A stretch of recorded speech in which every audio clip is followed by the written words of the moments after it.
Stuart Littler will be retiring at the end of the season this year after 20-year career, taking in Salford, Lee, Rochdale and Swinton finally. Phenomenal, that. Yeah. 20 years in the sport. Congratulations to Stuart Littler. Brilliant career, well done to him. Okay, that is the news from around the world of rugby league. We're going for a quick lie down, and when we come back we'll be bringing you all the action from round 5 of the Super 8s.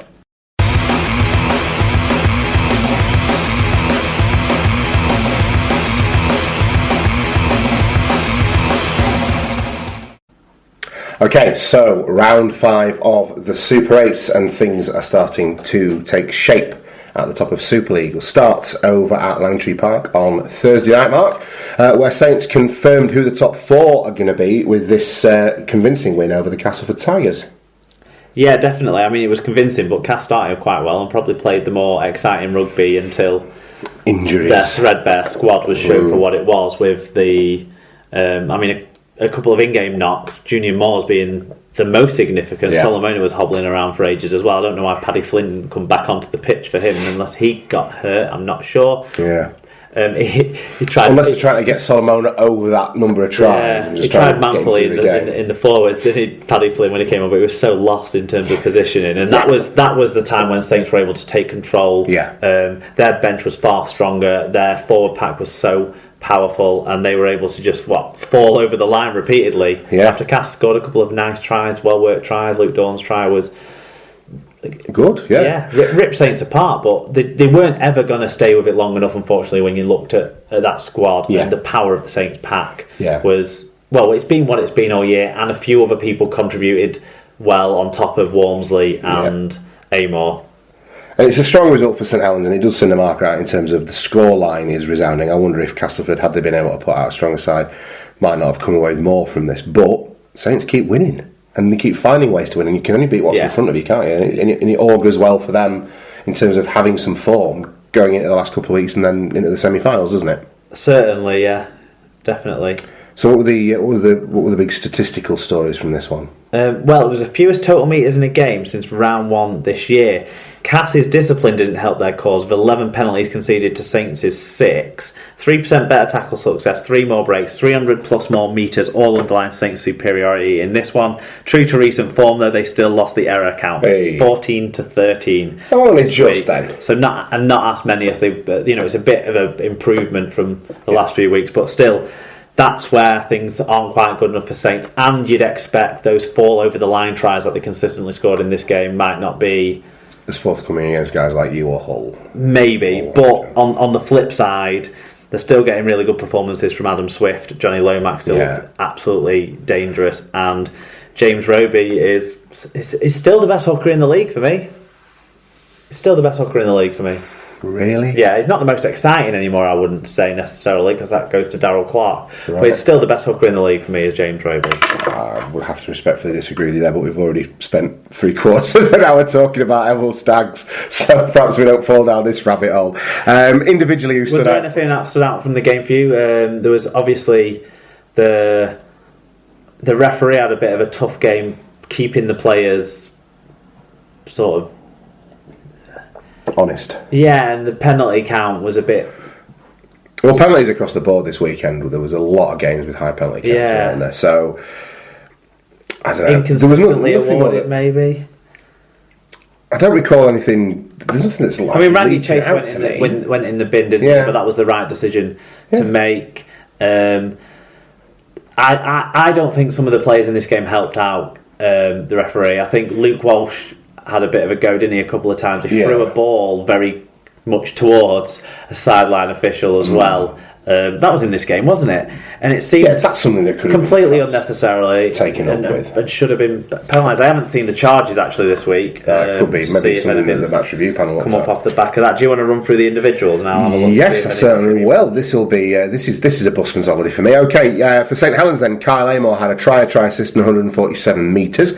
Adam Swift made a try assist, 111 metres and 2 clean breaks. Alex Walmsley weighed in with another try, 8 tackle busts, 133 metres and 2 clean breaks, whilst the best hooker in the league, asterisk James Roby, weighed in with a try assist and 120 metres. On the opposite side of the ball for Castleford, Matt Cook made 44 tackles, Paul McShane made a try assist and 40 tackles of his own, Greg Minikin, my vote for Young Player of the Year, got 105 metres, and Deli Solomona, no tries but 101 metres for this year's top try scorer. No action for Luke Walsh, so I guess they've deemed that he was just throwing the ball away in frustration. It was coincidence that his mouthful at the assistant referee was also going on at the same time. Yeah. Rangi Chaser got a grade B charge of tripping, which I think is, I was expecting a grade A, right. But there you go. Jordan Case of Rochdale and Matt Harbert of Hunslet have been charged from weeks before as well. There you go. Paul McShane got a warning, a caution for kicking out as well.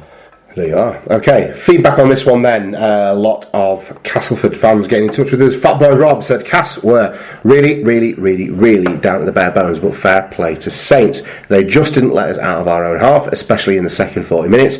A try wrongly given to both sides shows what a joke the video referee system is in its current format. Get rid of the on-field decision and make the call on the evidence. Tyler Cass fan said it was hard to watch as a Cass fan. We went after them for the first 20, but once the interchanges started, we didn't have enough to compete. Yet more injury woes from this game. I'm clinging to the hope of Jam tomorrow for next season. What does that mean? It's Alice in Wonderland thing, isn't it? I don't know. There's no Jam today, but there's Jam tomorrow or Jam yesterday or something like that. Oh, right. It's like it's a saying that came from one of the Alice in Wonderland stories. Right, okay. I think it was not I don't know which one. Okay. But it's used to. This is all new to me. It's used to explain like sort of unfulfilled promise. Maybe sort of thing. Maybe things will be better tomorrow. Yeah. Fair enough. He's a very well-read young man, isn't he, Tyler? Or because certainly better read than I am. Or because he's young, he's more recently read Alice in Wonderland. Maybe so, yeah, that's it. I had to study it for a GCSE English. I have images of him now being some effete young dandy reading Lewis Carroll? Yeah, Lewis Carroll under the shade of a tree in a park in Castleford somewhere. Okay, Paul Manger, he got in touch with us. Saints starting to strike form again at the right end of the season. ... Come on, you Saints. Fair play, yeah, it makes. Yeah, I think if they cut out the errors, then they will. Then you can really see that they've struck form, but they're certainly winning games, which is a good habit to be in. Definitely so. Okay, so through to Friday night, and Warrington comfortably beat Widnes in the Cheshire Derby to stay top of the table, and in a 30 points to 12 win that saw Kurt Gidley bring his shooting boots with him as well, 5 out of 5 from the kicking tee. Right. For Gidders, which is, better than he had been. Deck Patton. Better than he was in the Challenge Cup final. Deck Patton didn't bring his kicking boots, did he? I think he had a go as well, but didn't work out. But well, I mean, Gidley coming back was obviously an influence on the game, steadied things up. But I don't know, did Widnes put all their efforts and leave all the penalties on the line in the game at Wigan and kind of gone back to the previous eighth form? I think with Widnes, I think the thing that you'll see more generally with teams that are in the lower end of the Super 8s is that once everything's beyond them, you'll see this kind of fluctuation and this peak and trough in performances and results, just because of human nature. And as much as you want to sit here and say, well, the professionals of this should be putting their effort in every single day of the week, it's a group effort. And I think what you'll find is that there's this peak where they get the rocket up and then a sigh of relief or what have you. And even against Warrington, maybe you could make the argument to say that they should be getting up for that. But they won the second half. They did win the second half, and that's when the rocket got put up at half time. I would go so far as to suggest. A couple of that Chris Hill try from about 40 metres out or whatever it was not the greatest of defending from a Super League side that I've seen this year. So on that, I suppose, kind of set the platform for it was kind of done at half time. Did Warrington then put the cue on the rack as well as Widnes start putting on some moves? Yeah, that's it. What did the stats tell us then? Well, they say Wire were dominant in this one. 330 more metres, 1 metre per carry, better average team gain, 7-3 in the clean breaks and 5-2 in the tries. They also had a 95% team tackle success. The only negative for Warrington was similar to Saints. They lost the error count. It was 18-17, obviously an error-ridden game, so a bit scratchy from both sides. Yeah, there you Witness go. are like that, though, aren't they? When they ride the luck, scrappy. When they ride the luck, they can score plenty of points with tons of breaks. I think they've made the second most clean breaks in the league this year or something like that, but they're down on the tries scored because they make a lot of errors as well. There you go. Individually, who stood out for us then? Chris Hill with a try and 183 metres. Ashton Sims, he got a try assist 139 metres. That's the strength of that team, I suppose, is those two guys. Matty Russell a try and 166 metres. Joe Philbin with a try and 170 metres in a relatively rare appearance for their former Miami Dolphins head coach. Well, he'd been out on loan with us for a period of time. Yeah. So, well, former Bradford Bull, we've done our bit. We've helped his development and he's, reaping the rewards down Super League. Just trying to make his way in a tough, harsh world, Mark. Someone who's reaping rewards of a full season in the first team for Widnes, and definite. He's another shout for Young Player of the Year, isn't he? Yeah, he's in the conversation. Matt Whitley with a try assist, 52 tackles, 13 marker tackles. Het Cahill, he's in the conversation for underrated players, I suppose, or certainly unsung players. Yeah. 43 tackles, 10 of which were marker tackles. Then we've got Reece Hambry, who's been my fullback of the year. We talked about last week in the Dream Team. I was surprised we didn't get a bit more interaction off the back of that, but Reece Hambry with a try assist, 6 tackles, 111 metres, and Jack Buchanan 120 metres as well. There you go. Wire Joe got in touch, said straightforward win for us, never really got out of third gear. Our pack got over the top of theirs in the first half hour, we got the scores we needed and then we took our foot off the gas. Great to go 4-0 over the Chemics for the year, even better after the Wigan result tonight, more on that later. Joanne got in touch, she is at Warrington, at War WARR ED Centre, so I'm guessing that's Warrington Education Centre. Good result for the Wolves fans, but lots of mishandling. Sad face emoticon. I don't know if it's sad face emoticon. It's slightly downturned, bemused, slightly downturned lip, perturbed emoticon. That's it. Wistfully regretful emoticon. I don't know. Who knows? I'm not the expert that some people might be. Tom Eckley 99, however, got in touch and said not the best of games, but a win's a win. Never been more happy to see a Wigan win as well. Lots of love for Wigan coming from the Warrington fans. Lee Whitnell said, I don't want to get carried away because Widnes definitely didn't bring their A game, but this was the best I've seen Wire play since Wigan away in April. Wow. We always looked threatening going forward and we were steely in defence.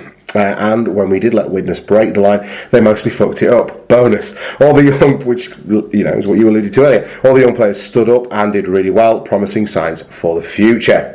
And our friend Paul Ludo Lewis will give him the last word. He said, yet again, the players cheating the fans and the manager. How can we put in a performance against Wigan, where although we were guilty of overstepping the line at times, we did at least show heart and desire to win? Then this weekend, nothing close. It does prove that to the players, the biggest game of the season is not the Cheshire Derby, but in fact the game against their old employers, Wigan versus Diet Wigan. Diet Wigan. I like that. There's a little nickname for Widnes. I think that's funny. Yeah. Makes me chuckle. No, Ludo often has that ability, I'd say. Yeah. Strong performer over the season. He is. I'm looking forward to Jack's review. Yeah. A year older, a year wiser. Yeah. Jack was big on Matt Whitley, wasn't he? He did, yes, he did. Yeah, he can spot a line running second rower, can the kid? He certainly can. Well, speaking of line running second rowers then, it was a second half fight back from Wigan that kept the Warriors' faint hopes of achieving the leader's shield alive as they came back from 4-12 down at half time to beat Hull FC 18-12, Mark. Yeah. I'm torn on this game. I can't work out whether